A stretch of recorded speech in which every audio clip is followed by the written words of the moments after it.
ജിഷയുടെ അമ്മയെ കാണാൻ നേതാക്കളുടെ നീണ്ട നിര ആശുപത്രിയിലേക്ക് എത്തുമ്പോഴും ആ അമ്മയുടെ സംരക്ഷണം ഉറപ്പുവരുത്താൻ ഇതുവരെ അവർക്കായിട്ടില്ല. ഇപ്പോൾ ആശുപത്രിയിൽ കഴിയുന്ന ജിഷയുടെ അമ്മ അവിടെ നിന്ന് നേരെ പോവേണ്ടത് ആ ഒറ്റമുറി വീട്ടിലേക്കായിരിക്കും. മുഖ്യമന്ത്രിയും പ്രതിപക്ഷ നേതാവും വിവിധ പാർട്ടികളുടെ സംസ്ഥാന നേതാക്കളുമെല്ലാം ജിഷയുടെ അമ്മയെ ആശുപത്രിയിലെത്തി ആശ്വസിപ്പിക്കുന്നുണ്ട്. എന്നാൽ ജിഷയുടെ അമ്മയുടെ മുന്നോട്ടുള്ള ജീവിതം എങ്ങനെയായിരിക്കുമെന്ന് ഉറപ്പു നൽകാൻ നേതാക്കളാരും തയ്യാറാകുന്നില്ല.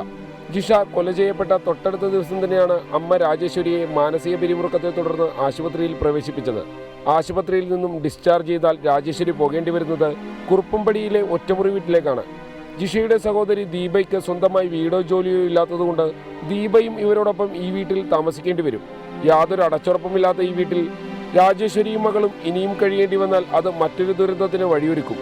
ഇവരുടെ സംരക്ഷണം ഉറപ്പുവരുത്താൻ സർക്കാരോ ബന്ധപ്പെട്ട അധികാരികളോ വേണ്ട നടപടി സ്വീകരിക്കാത്തത് ജനങ്ങളുടെ അമർഷത്തിന് കാരണമായിട്ടുണ്ട്.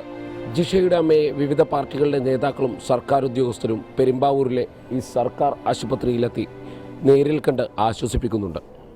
കൂടി വന്നാൽ ഒരാഴ്ച കൂടി മാത്രമേ ജിഷയുടെ അമ്മയ്ക്ക് ഈ ആശുപത്രിയിൽ കഴിയേണ്ടി വരൂ.